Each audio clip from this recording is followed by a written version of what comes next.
Good morning. I'm Pat Croce, and this is the American Cancer Society's HEAL Community Gathering.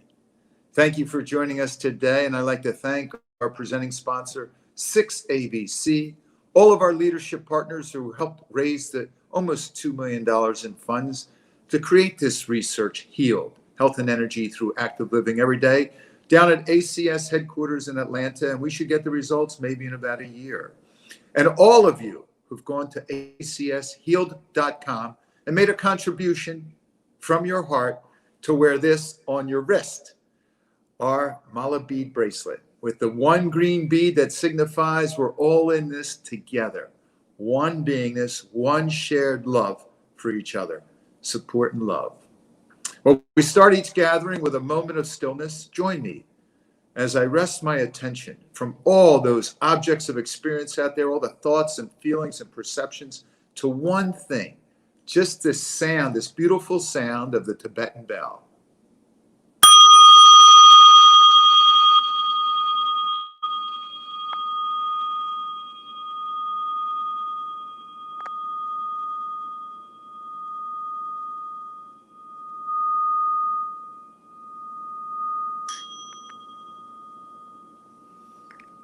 That's our doorbell. Now you're in our space, our ever-present, peaceful, loving space of aware presence. All of us together, being aware, sharing, listening, loving. And we have two great guests for us today. Really, one you've known already if you've joined our gatherings. We've asked Dr. Jeanie Subach to come in the first week of every month. Jeanie worked with me with the Philadelphia Flyers when I was their conditioning coach. She worked with me with the Philadelphia 76ers when I was their conditioning coach. She worked with me with the Philadelphia 76ers when I was the president of the team. And then she stayed on there for quite a while. She's a professor in the Department of Nutrition at Westchester University, my alma mater for my first 2 years of college. And she's one of the directors of the Rams Chef. It's a culinary program for young adults with developmental disabilities, and it's just a wonderful program. And Jeanie, since she is now in class, she's doing her appearance on this gathering from her nutrition lab at Westchester University in Westchester, Pennsylvania. Jeanie, welcome. Hey, Pat, how are you? I'm doing great. This is Dr. Jeanie Subach, who we all just adore. And I always have a list of questions I want to get to because she takes me off into right field because what she provides is better than anything I'm going to ask. What's your shirt say? So, okay, I told you the first time that I was on your show, Pat, that I wore this. I don't know if you remember, but fired up. And I told you I wear this shirt the first day of class of the semester because I need to get my students fired up to learn about nutrition, to learn about wellness, to learn about how to talk to people about this great food. And today I'm fired up because my class at 12 o'clock is all freshmen, all becoming freshmen. So I have the opportunity to share my love of nutrition and my knowledge of nutrition and really get them fired up so that they can be good practitioners. I do want to say Westchester University College of Health Sciences, we have a logo. Our motto is be fit, be well, and be restored. Because within the College of Health Sciences, we have kinesiology. We know that a dimension of wellness is to be fit. We also have the Department of Health and the Department of Nutrition teaching you to be well. And then we have our Department of Sports Medicine and our Department of Nursing and Communicative Studies, and that's going to be restored. This semester at our faculty meeting, our dean, Scott Heinrich, came in and said, in addition to being fit, be well, and be restored, he is challenging us to be amazing. So we're going to be amazing today. We're going to fire it up, and we're going to talk about produce. And so you're going to talk about what? Fresh produce. Produce. Well, you just pointed to something. What were you pointing at? Oh, well, I was pointing to the things that I just harvested. Pat, you talked about our Ram Chefs, and our Ram Chefs have a garden on campus. We have 8 raised beds. It's an organic garden that they planted themselves, and we harvest all summer. And my lab assistant this year is Olivia Real, and she's with me today. And before we came here, we went down to the garden and we harvested all of this produce. You can see Wow. that. I'll pick it up. You can sit for a better view. But we have beautiful peppers, all different colors of peppers. And if you remember, I talked about Dr. Greger talks about the Daily Dozen. This is one of the vegetables that he recommends. And if you notice, we have red, we have yellow, we have green. As many colors as you can get in your diet or a day, the more important it is, because every color represents a different nutrient. Then Natural colors, organic colors, correct? yeah, natural colors. Not Right. Fruit Loops. Not Fruit Loops, not the Fruit Loops. We're talking about not the Cheez-Its or the Cheetos, but the nice colors. All right. So we have our tomatoes. Can you remember what I told you tomatoes are high source of?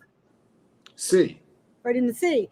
How about that L word, lycopene? Like, okay. We know that lycopene, especially in our male population, helps with decreasing the risk of prostate cancer. We want to have it cooked. So I'm going to take these beautiful tomatoes and I'm going to teach my students how to slip them. So they're going to have them prepared. They're going to score them. They're going to put them in boiling water. They're going to slip the skins. And then they're going to make a 5-minute tomato sauce. So they can have all week, which is Really? Mm-hmm. Yep. So we do that. We like to buy local. I know you had some questions about, do I have to buy organic? Well, as we said, in a perfect world, organic produce would be fine. It's not always accessible and affordable to people, and we want to have an equity. What we say is buy local, okay? And I can go up to Lancaster and I can get cases of fresh tomatoes, very inexpensive, and I can make tomato sauce for the whole season, okay? Good snacking are cherry tomatoes. And if you know anybody that has a garden with the cherry tomatoes, they are just falling off like wildfire. So we're going to take our cherry tomatoes, a great snack. All right. Then we have our fresh basil. So who doesn't like a pesto sauce, right? You like our pesto sauce, and you smell this? Oh, it just smells amazing. And I wish we had some smell sensors on our camera, but this is amazing. We'll pop that into our spaghetti sauce. You can also grow this on your countertop all winter long. So this is great. We talk about what is in season. What is in season? Eggplant. Our eggplants are in season. This is a Chinese eggplant, and this is an Italian Bianca eggplant. These are small fingerling eggplants. Season, Jeanie. I can tell you what's not in season. I'm sorry to interrupt. Grapes. Grapes are not in season. They just were going out of season. I'm sorry. So grapes are in season all year round. Okay, you don't have to worry about grape. That's one thing that you can get all year round. Yeah, but they're not plump and hard. Right now, they just got soft. It depends on where you're buying them. Oh, the farmer's market here in Ocean City. Yeah, so they're not in season around here. They're going out. But if you're getting them grown in different places, you can get them all year round. What is not in season, Pat, is, can you remember? The blueberry. Watermelon. Watermelon's not in season, and that's a good source of lycopene. The berries are not in season. And that's why, starting this food shopping, I am switching over to my frozen blueberries. Okay, stay right there. Stay right there. So how about frozen? How should we be aware of frozen? Does it still have the same nutrient quality? Absolutely, positively. And at certain types of the year, it's probably more nutritious. I used to be a spokesperson for Green Giant, and they had this pick of perfection. I had to memorize this thing, and it was a tongue tire. But what they do, what our produce manufacturers do, they have technology that they go out into the fields, and they are able to harvest things at the peak of perfection. Then they flash freeze them, they freeze them, so they go to the supermarket, and in many times they are being processed in such a quick amount of time that they're actually more nutritious than if they are picked, put on a truck, and grown to your local supermarket, and you're buying them fresh. So yes, frozen produce is incredible.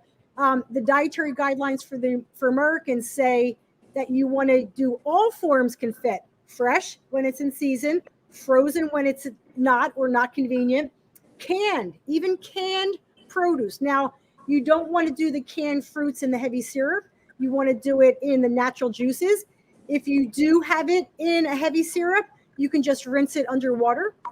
And then you want to make sure that if you're doing canned vegetables, buy the no salt added.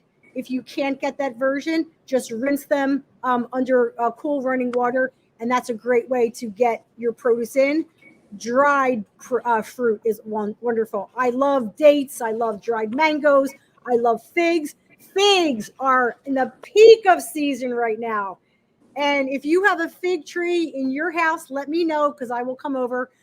My dear friend, Dr. Monica Lepore, has this incredible fig trees, and she's giving them out like crazy. It's a great appetizer. A fig with a little bit of peanut butter on it. A date with peanut butter, great snack. So, Jeanie, what's the nutritional value of a fig? Fig is really, really good in fiber, and it has a lot of B vitamins in it, and it has some vitamin C in it. So you're saying you put peanut butter on a fig? I put peanut butter on a fig. I really put peanut butter on my dates. And it's funny, in our class when we do fruits, we give the kids a little appetizers. We get the good medjool dates, we slice them, and we put the peanut butter on it. And that's a great snack for kids. You know, it's back to school season.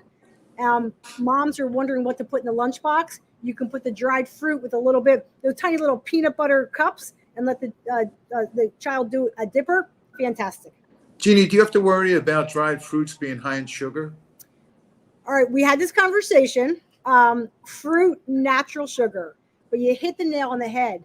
Dried fruit has a concentrated form of sugar in it. So yes, when I eat dates, I have to limit myself to 2 dates because that's about 120 calories. It's about 30 grams of carbohydrate. So yes, in moderation, dried fruit is concentrated. So you do want to watch the quantity. About a quarter cup of dried fruit, which is like a handful, that is about the equivalent of a fruit serving. I wanted to bring that up, Jeanie, because if a little is good, a lot is not necessarily better. So we want to make sure that our community know that. Great. The one thing, Pat, I would say that you cannot eat too much of would be your vegetables. Because the amount of vegetables that you would have to consume in order for it to be an overabundance would make you physically ill. You wouldn't be able to consume them. That, of course, unless you're on some medications that you have to watch your levels, like some people that are on Coumadin, they work very closely with their physician and making sure that their blood levels are at a right point. So they might not be eating tons of dark green leafy vegetables, but they can eat it as long as they're in communication with their physician and they adjust the medication. But never say that you can't have produce. Okay, Jeanie, you just brought up a point. So what does green leafy vegetables have to do with your blood thinning levels? It just, the Coumadin level, like if you're on Coumadin, that's a blood thinner, and it just has a drug interaction with it, and you just have to watch the amount that you're consuming. Oh, okay. And what is your theme, this theme of making every bit count? All right, so dietary guidelines for Americans, they say, make every bite count. Bite. Every bite count. So when I go in the morning and I have my oatmeal, I have my berries frozen now, I have my spice, a little cinnamon, good glucose control, and then I put a little bit of flaxseed in it, ground, the good omega-3 fatty acid. So I am making every single thing in my breakfast cereal count. Compared to opening a packet of sugar-laden instant oatmeal. Well, yeah, I'm going to get some fiber and I'm going to get carbohydrate, but I'm not getting that omega-3 fatty acid. I'm not getting those flavonoids. I'm not getting the additional fiber of adding that fruit and the flaxseed in it. So when you're making your meal, make sure it's going to count. My lunch over there, I had some brown rice left over from dinner last night. I had some salmon that was left over. I had some asparagus that was left over. So I am making sure that, number one, I'm not wasting food. I had leftovers. I'm going to repurpose it because please, please, please do not waste food. If you have produce that is going to go bad, throw it into a green smoothie. Get some vegetable stock or some chicken stock and make up a pot of soup. Make every bite count because we want to make sure that we are feeding our body nutritious foods that's going to fire us up and ready to go for the day. Okay, let's fire up our survivors now. So those of our community that are undergoing treatment or have just undergone surgery, radiation, chemo, what are your recommendations for them? Number one, work with a registered dietitian. We have fabulous practitioners that specialize in oncology treatment. They work with your doc. All right. I know there's a lot of junk out there, Pat. A lot of people say, oh, do this, do this. Go to the registered dietitian, who is the nutrition professional. They are part of the healthcare team. Work with your doctors, work with your social workers, work with your whole team. You want to find foods that you can stomach, foods that you can keep down, foods that are easy to prepare. Sometimes we recommend, I know with my dad, he didn't have an appetite. We would do soothing things, but start with small portions. I worked with a member of our church yesterday, and we were talking about, how the wife was overwhelmed. And I said, you know what, just give her a small amount of portions. If she wants more, she'll ask for more. But you go to a restaurant and they put that big plate of food in front of you. Sometimes it's not appetizing because it's just too much. So small portions, things that they can tolerate, and then things that are easily accessible. And your green drink that you recommend, the ones that you drink, do you also recommend that for cancer patients? If they can tolerate it, if it's going to go down, sometimes cool things are great for people undergoing treatment, and that would be wonderful. But if they can tolerate it, that's wonderful. And this is my kale. This is my kale that I put into it, and we have many, many different types of kale. Is that from your garden? Yeah. Oh, this is from our garden. Yeah, we have a whole, and this was, you can see, Pat, this was just harvested today. Wow. Olivia did that? Olivia did that. Is Olivia there? She is. You want to talk to her? Oh, yeah. Come on, bring Olivia in. Hi, Hi, Olivia. How are you? I'm good. Okay, Olivia, how is it working with Dr. Subach? It's awesome. I'm really excited. She's my girl. So you're going to be her intern all season? Yes. Wow. Well, that's quite a load of vegetables and fruit that you pulled in. Yeah. She's taking home the eggplant. Olivia's mom's Italian, and she makes a mean eggplant. So we're going to take this eggplant, and you take this, slice it up on the grill, put a little bit of olive oil, salt and pepper on it, and it's incredible. We can stuff these peppers. Take our peppers. We're going to stuff them with some brown rice. We're going to stuff them with some ground turkey, or just if you want to go vegetarian, some brown rice and some beans, some seasoning, put them on the grill. Incredible. Jeannie, will you be doing that in class? Oh, yeah. Really? Yeah. And Olivia, you'll learn how to do all that? Or do you know how? I kind of know how, but not really. You do. She's selling herself short, Pat. She's a pro in the kitchen. Has better knife skills than I think I do. So. And how long Olivia, how long have you been with the Ram Chef Club? Like a year. Oh, that's wonderful. Wait, how long have you been at the university? I've been at the university for 17 years. What? Olivia started when she was 3 years old, coming to the university as part of our program. And she was a Rammy. She was a Special Olympian. She was a RAM initiative, in meaning that she has a 2-year certificate in health that she just graduated from last year. And now she's a RAM chef, and she's my lab assistant. Wow, Olivia, you need to wear a belt with all these medals on it for everything you've achieved. Yeah, she's great. Wow, congratulations. Thank you. We're very proud of you. Very happy for you. I went there for a couple years, Olivia. Yeah. Okay. We didn't have Dr. Subach there then, or else I would have been in her lab just eating her foods. Yeah. Oh yeah. People come and eat our foods, but that's what it's all about: promoting pleasurable eating and planning. So while you still have Olivia with you there, why don't you share with our community, what do you feel are some of the most creative ways that you utilize food? I think we utilize food as bringing people together, sharing a common bond and having a conversation and mindfulness. I can get lost in my kitchen with a knife, and if you're cutting, you talk about, my friend comes in, she's like, you make me so nervous because I don't look.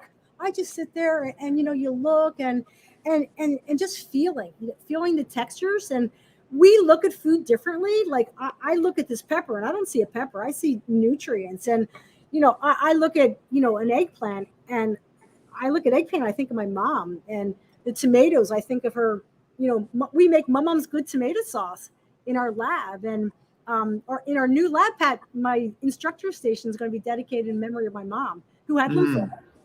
And so creative ways, making those green drinks, freezing them up, making muffins. We love, in the 80s, Pat, we ate those muffins and they were a little bit too big and they weren't always so healthy. But I don't know if you remember, I always used to bring in those oatmeal muffins. Oh, yeah. Made with oatmeal and whole wheat flour and applesauce instead of the fat. You can take a muffin and you can pack so many nutrients in it, and then, bring it portable. We always have food with us. My lunchbox is always so big because I don't want to have to run into the convenience store and buy a bag of chips at my weakest moment when I'm so hungry. When I can go into my bag and, grab that delicious apple. And, apple season is wonderful. Apples coming up. We have beautiful, wonderful local apples right now. When is it? When is the apple season? Oh, it's now. We're in it. Oh. We're in it. But a little something I will say, don't you dare drink pumpkin spice until October 1st. That's my rule. Not until October 1st. Don't. Why is that? Because I don't want to rush the season. Because right now it's September. Let's take advantage of these beautiful tomatoes that are coming done. Corn on the cob. Go to Pete's Produce. Go to your local produce. Get that corn on the cob. Blanch it. Take it off the ear. Freeze it.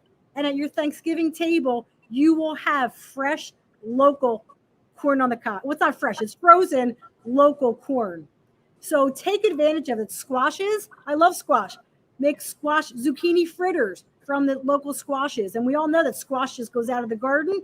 Take your eggplants, make your eggplant parm, your basil, take your basil and make some pesto of it.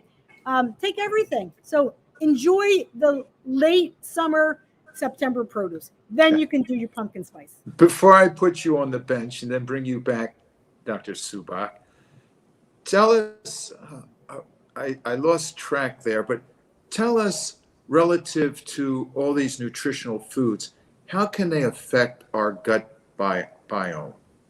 Oh, well, we always talk about we want to have a good gut microbiome. We want to have good bacteria in our system.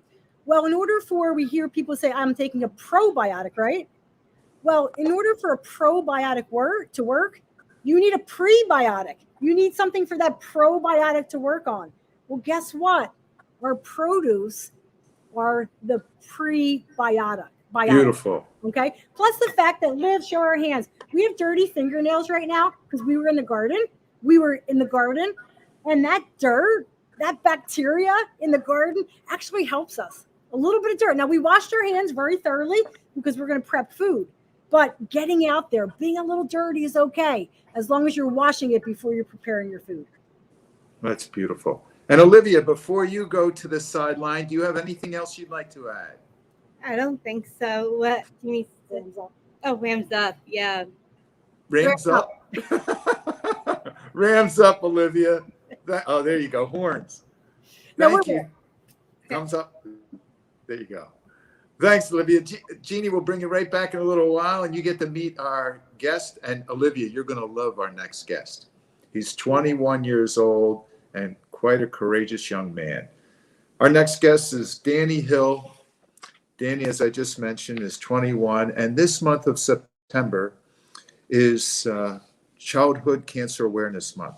So we thought we'd start the month off with someone who had osteosarcoma at the age of 13 and is still undergoing treatment after a variety of ups and downs, ins and outs, and I think you're going to love this guy. He had advanced metastatic cancer, and he's has 3 sisters, loves sports, very athletic, amazing baseball pitcher before he had the cancer, and there's going to great story I think will tear into your heart. Right now, he's primarily at St. Christopher's Hospital in Philadelphia for his treatment, but he's involved in a variety of therapies and treatment programs at various hospitals, and Danny will fill us in on his journey right now. Hi, Danny. Hey, Pat. How's it going? It's going great. Welcome, buddy. Welcome. Yes, thank you for having me. You're welcome. And what does your shirt say? I see the give. Say, can't go wrong with the don't give up, don't ever give up, Jim Valvano. Thought that was, fitting when I'm coming on here, but yeah, it's just, one of my messages, one of my mantras that I've had for my fight. So tell us about your fight. When did this journey begin, and how did it begin? So, many moons ago in 2014, I was 13 at the time. I was diagnosed in February 24th. But I was a big baseball player growing up. I always loved sports, always active, and I was getting ready for the season, and my knee started to hurt, and I just thought, growing pains, maybe I tweaked something, sore muscle, whatever, and treated it like normally would. I roll it out on the on a roller and just kind of brush it off, but it kept getting worse and worse, and to the point where I could barely walk. And luckily we made an appointment. I was over at I went over to Rothman, got an X-ray, and the rest is history. But with the X-ray, we found there was a significant sized tumor on my femur, right above my knee, and from when we found that, 4 days later, I was having a biopsy at St. Christopher's Hospital, then confirmed it, osteosarcoma. And a few days later, I had a Broviac line put in, and I was starting chemo. It was a very fast, just my whole world flipped upside down. You're 13 years old, you have pain in your leg, thinking that you're going to be able to play baseball, and all of a sudden, this pain becomes a diagnosis of a tumor, but also cancer. They give you chemo. How long was the chemo?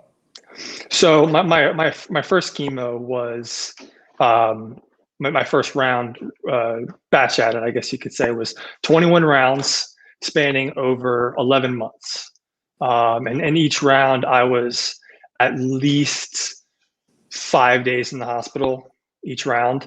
So the nights really piled on that year. But so 11 months of chemotherapy, and but I also had to get my tumor removed. So we did about 6 rounds of therapy, and then I had my big knee surgery. So I had at Cooper, Dr. Lackman, he's a saint. He saved my leg. And we were going into the surgery really not knowing what to expect. Plan A was they removed my knee and 6 inches of my femur and replaced it with titanium. So I have. So stop there for 1 second, Danny. So I want everyone to imagine this. So they have your knee open. So unlike a total knee where they just take the end off and they, a new ball and socket or a new hinge joint. In your instance, they took off the end of the femur. Yes. And they put a whole new titanium end to your bone. Yes. Yep. I have whole titanium end and an artificial knee. It's made out of titanium. It's more or less a very expensive door hinge. How does it work? Just like a regular knee, all the ligaments and everything are intact. Can you do everything you want? No, really the only restrictions were no running and no jumping. And still to this day, it just doesn't work that way. It's just, bending, standing, walking's fine, obviously, not too far, but, but that was a big thing. With my rehab after the surgery, I had to relearn how to walk. And so that was a 2-year-long process of just, making little progress, take one step one day, and then, take 2 the next, and slowly build up. So I had to, something we take for granted, just walking around, I had to relearn how to walk it. So how did you do this, Danny? What was going through your mind at this time? What motivated you? Well, looking back on it now, I just really kind of went with the flow and just I at such a young age like that, you're worrying about book reports and who am I what class am I going to be in, or like, but when all of a sudden you get dropped into reality and very life or death scenarios, I just did what I had to do. And going into a chemo, I knew I would be in bed for 7 days, can't eat anything, but I knew in my mind that this is what's going to help me, this is what's going to save my life. So I really just did whatever I needed to do. So let's just review this. You had 6 months of chemo, then the knee surgery, and then 5 more months of chemo, correct? More or less. So diagnosed in February. I had my knee surgery in May of 2014. Gotcha. And then I finished chemo that next January. Gotcha. So, but Yeah, the point I'm making is that you are in and out of a hospital for the entire year, and you still attended school? So I didn't attend school. All my teachers at the middle school and high school level were so great at, I did what's called home instruction. So after school, teachers were kind enough to come over to my house and give me lessons and give me what they do in school. So I did that. So you did attend school, but the school attended you more than. Yes. Yeah. And this yeah, was but before all Zoom. this, before Zoom, before anything else, it was one-on-one with a teacher. And, again, that was tough because sometimes in class, you could doze off a little bit, but one-on-one, you learn a lot. So I was very, very gracious for that. I'd be remiss. But yeah, and that was. I'd be remiss, Danny, not to ask, what about pain? How much pain did you undergo before and after surgery? So before it, wasn't that much, but as definitely the surgery was the height of it, and I thought I was going to be on a morphine drip for a week after the surgery, but luckily I had a epidural. And so they put an epidural in, and that really helped with the pain of the leg surgery. But of course, all that stuff wears off. And once I was home, then it hurt. That's for sure. It was a process for sure. I ask these questions because we're not in your body experiencing what you're experiencing, and just the courage required just to take each day head on, to be really in the moment with the treatment plan as well as the rehabilitation plan at the same time. So you were undergoing both. You had the treatment plan to continue to dissolve this cancer, and at the same time, the rehabilitation to teach yourself how to walk again over the next 2 years. Yep. Yeah. And it was a, I like to live in the moment. I don't worry about what happened yesterday. Don't worry about what's going on tomorrow. Focus on right now. What am I doing right now? What do I need to do? What do I need to do today?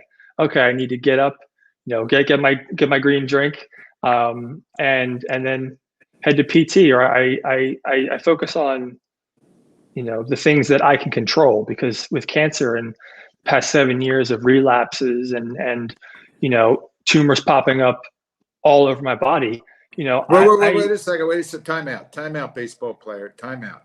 One, I just love you living in the moment. That should have been a commercial at that point. We got to take that piece and extract and just make it a commercial for ACS Healed, because that was just fabulous. I want everyone to follow your lead. But two, take us into those 2 years. So I finished January of 2015. I finished my initial chemo, and that even though I finished the chemo and I'm done treatment and everything, 5 days a week I was doing Monday, Wednesday, Friday. I was doing I call land PT. They're unbelievable. They're just in therapy. Good cross training. Oh yeah, there's twice the resistance, half but there's no shock on the bones, so it gave my legs almost a rest while still working out the muscles. PT, and then school came around. That was my going into my sophomore year, and I had a bad scan, and started back up. So I was finished. So that you just blew right over that. It's a bad scan. Yeah. Well, people with cancer, but osteosarcoma if it returns, it usually goes to your lungs. So they would do a chest X-ray and a CT scan. So I would have tumors in a month. It's very fast. So we have to always be watching. So we're looking for any suspicious areas, any nodules, any tumors. We're looking for anything that shouldn't be there. So a bad scan would be something's there. We see a tumor, there's a suspicious spot, and that's where you get back on chemo and try to shrink it first and then remove it. So it's very, when I say bad scan, I mean it's tumors came or right. And where did they see these tumors? Initially, they were in my lungs. So they did metastasize to your lungs, as you thought. 2 lung surgeries to remove the tumors.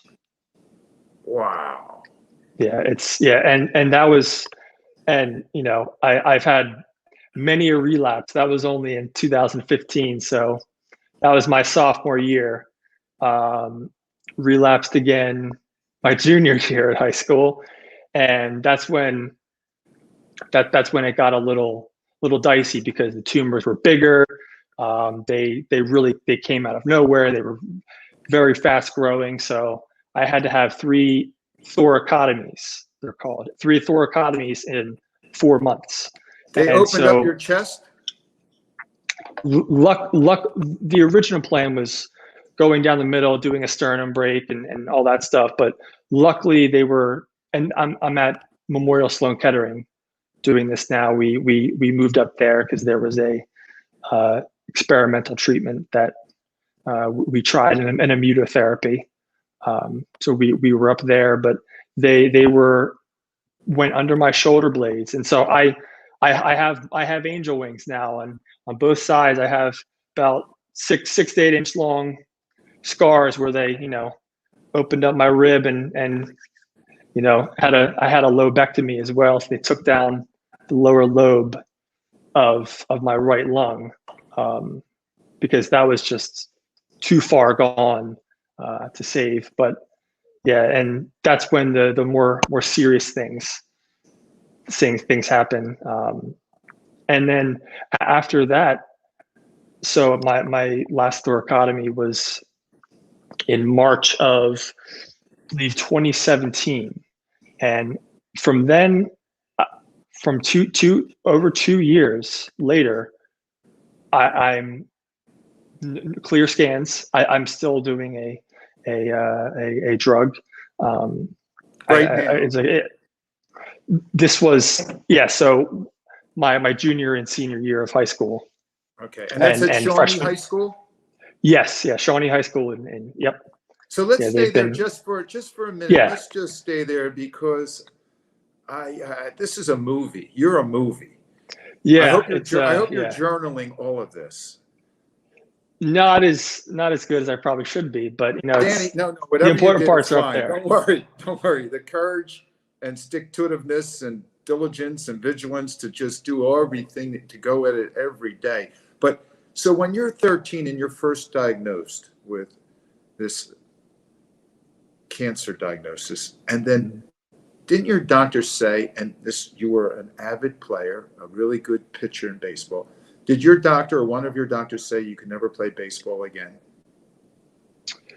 Well, those words never really came out of the doctor's mouth, but it was heavily inferred, no sports, no running, no jumping, no, just and that was heartbreaking to me because, athletics were my life. I love all that stuff. I love to work out, and that almost sparked a little fire in me. Like I want to prove them wrong. I want to go, see if I can play baseball again. I want to go work out. I want to do these things that, just because you say I can't, doesn't mean, I can't try. So it's, So Danny, you took us through this journey over the next 4 years, 5 years with surgeries, lobectomies, and your lung being removed and wings for your shoulder blades and many chemo treatments. And then as a senior at Shawnee High School, share with all of us, how did you get back on the baseball team? So I was always involved with the baseball team years prior. I would come out when I could just to, keep the scorebook or count pitches and just kind of, be around the atmosphere. So I was doing that, and that was my plan for my senior year. I was, going to really commit and help out with the team and do whatever I could. And then started practicing and everything. And my coaches, we had a conversation and said, I think I want to, see what I got and see, I want to, I want to be with the team and practice with the team. So that's what I did. I was practicing with the team, doing as many drills as I could, and how was the pain? How was the pain at this time? So at that point, I was pretty far removed from surgeries, and I was still on an inhibitor, but there really wasn't too much pain per se. Obviously, a lot of stress on the knee hurts, but overall I was in a good spot at that point, which was I was very fortunate because I was able to go on the baseball field, but pain was okay. That was manageable at that point. So take me. Yeah, so you're on the team. Go ahead, bring it home. So I'm on the team practicing, and that was the big leagues for me. That was I was in heaven just doing that. And then my coaches, had a meeting with me and said, we're going to try and get you out onto the field. Be ready. If there's something that you want to do, we're going to try and make this happen. And of course, I was all over that, but at the same time, I was like, don't sacrifice a loss just because you want to get me in the game. Like, let's win the game first. And so, a few weeks later, we were not going to say the team name because they're a little bit of a rival, but we were up handedly on a team. And all I hear is, Danny Hill, grab a glove, you're at first. And that was, and I didn't even get a chance to call my parents and to get them there. They were, so I'm going in, and I went in, and luckily we got 2 quick outs, then got our closer came in and got a little dribbler to him, easy play, flipped the ball to me, I catch it, game over. And that was just, and we have it on video as well. And it's just, that was just the best, that was just the best feeling ever. The best, just, I feel like I won. I defied odds. I won. I beat cancer, and that was just an amazing moment. And I'm just so happy that I have that memory and that experience.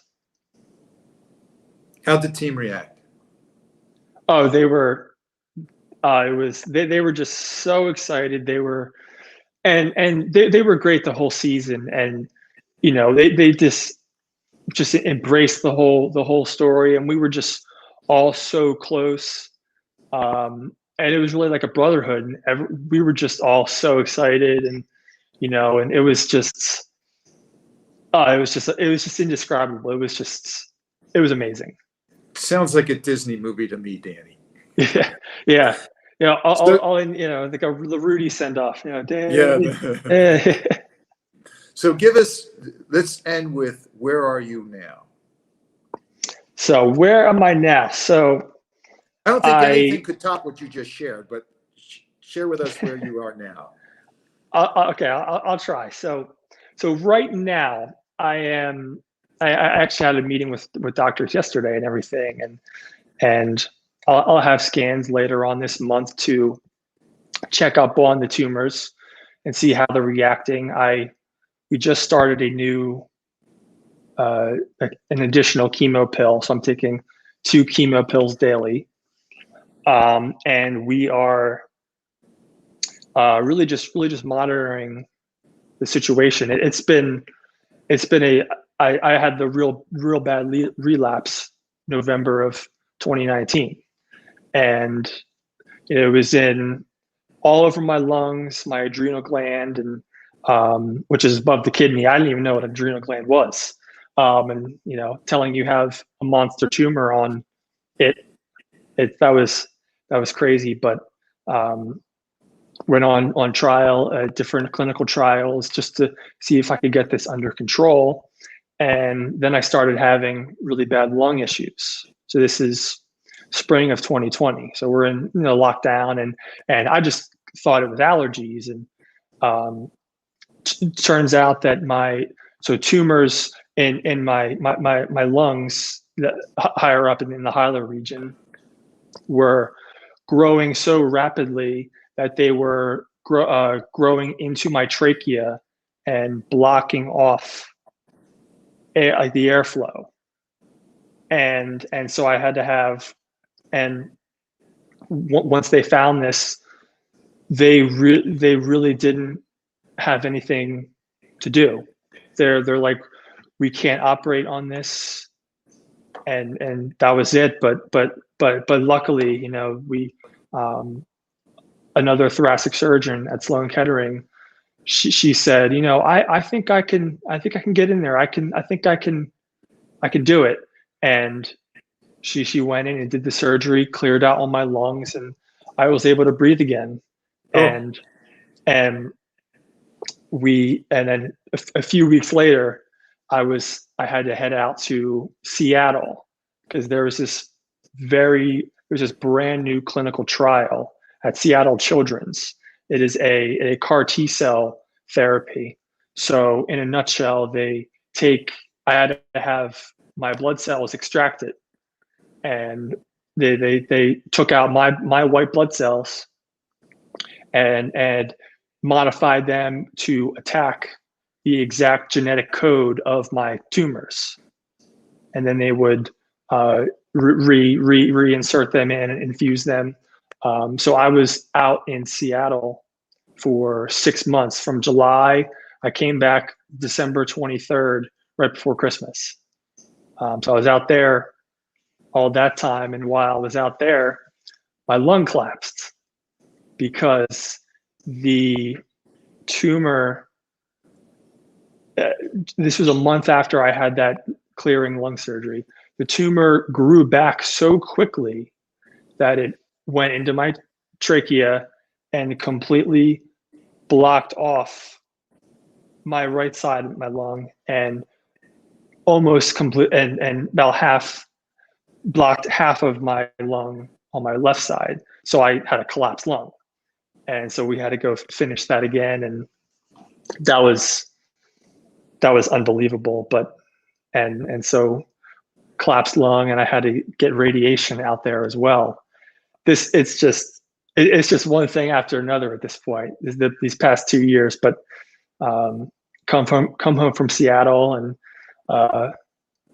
have now there's a spot on my leg, a spot on my thigh, and I had all those in a spot on my arm as well, had all this radiated. You can see still a little burnt, and you can see my scar because the tumor made my bone so weak that it broke. So I was actually walking around with a broken, fibia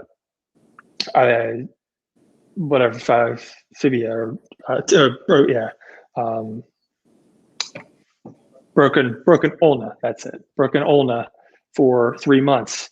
So I had to have, and this was in March or April. I had to have a plate. I don't know if you can kind of see it, but I had to have yeah. a plate. Yeah, and so that's the newest addition addition to my collection. If you only had that, that would be enough, because elbow surgery and elbow rehabilitation is tough. As a physical therapist, I know that. But to have the knee and then the chest and then everything else compounded on, you are just unbelievable. Like, you are an Iron Man. You are my hero. Thank you. And right now, are you under therapy as we speak? I am. Yes, I am. I am taking, a pharmaceutical, pharmacy load of medications to help with various things and heart function and all this, all that stuff. But I am on 2 chemo pills I take daily, and that we always get every scan's now a mixed bag. Some shrunk, some grew. There's a new spot here, but it's okay given this circuit. So we're kind of at that mode right now of just, we're just gonna see what happens. And I have all the faith in the world of my doctors, and I have this incredible team of oncologists in Philadelphia. Dr. Halligan, he's a walking saint. He's unbelievable. But we have all the great minds in Philadelphia, New York, in Seattle. They're all working together to find the best plan for me, because we're in uncharted territories right now. There's no data on some of the things that I'm doing or the things that are happening. So we're really in just a observation mode right now, and it's good. There's a nice, somewhat of a calmness right now, and but yeah, so yeah, chemo, 2 chemo pills, and we're boring right now, which is just good. We want boring. That smile of yours, with everything that's behind it, is just such a remarkable inspiration. Truly, thank you. You are truly an inspiration, Danny Hill. Thank you. Now stay really right there. I'm going to bring Dr. Jeanie Subach back, and maybe you might have a question relative to your diet. Jeanie, how about him? Oh, my heart. Amazing. You're amazing, Dan. Thank you. Thank you. Danny, do you have any questions for Dr. Subach relative to your diet along this path you're on? Well, it was really exciting when I learned that a nutritionist was going to be on with us. That was good, because I love nutrition. I love to cook. I love all that stuff. And again, really, I was basically just not all what you were saying. I was like nodding and yep, I know that. I do green drinks every day, and I love the whole organic things, and Danny, tell that us was about just your such a green big drink. Danny, tell me what's in your green drink. So I don't really have like a signature, cocktail, if you will. I like you said with all the frozen foods, and we do that. We freeze kale, we freeze spinach, Brussels sprouts. I throw some ginger in there as well, turmeric. Sometimes if I want, put some flaxseed, put some cinnamon, spirulina. So really, whatever however I'm feeling. And if I want something fruity, I'll get some frozen pineapple, put that in there, or get a banana. Or if my blood counts are low, I'll do more greens and more iron. But so that, I really don't have a go-to. I just kind of I'll throw in a handful of spinach. I'll do some strawberries. But I don't have a signature. But what would you say would be the best? Just straight health. No, because some of those green drinks, they taste interesting. So what in your mind would be the optimal green drink? One that you like, one that you're going to consume. Yeah. Everything you said, use what you have in your pantry, in your refrigerator, but just one that you can drink. I do love a green, the kale, the spinach, the Swiss chard, whatever you have. I like some tart cherry juice, and that's, give you a little bit of sweetness. That banana is fantastic. Beta carotene, maybe get as many colors as possible. But the big thing, Dan, is what you said, that's something that you're going to like. But I have a question for you. What can you recommend to someone going under treatment? Like Pat asked me, what should people eat when they're going under treatment if they're not feeling good? What was your personal strategy? So it's really a mix. We have a saying in our house, eat well, be well. And so, we love that saying, but, just little bit of each, a balance of, obviously, with going through treatment, you need, organic is the best, and you get quality food in you, and with hydration as well, get hydrated. But I think really, because people under treatment sometimes struggle with weight or keeping up the calories, and so so just try to make the calories.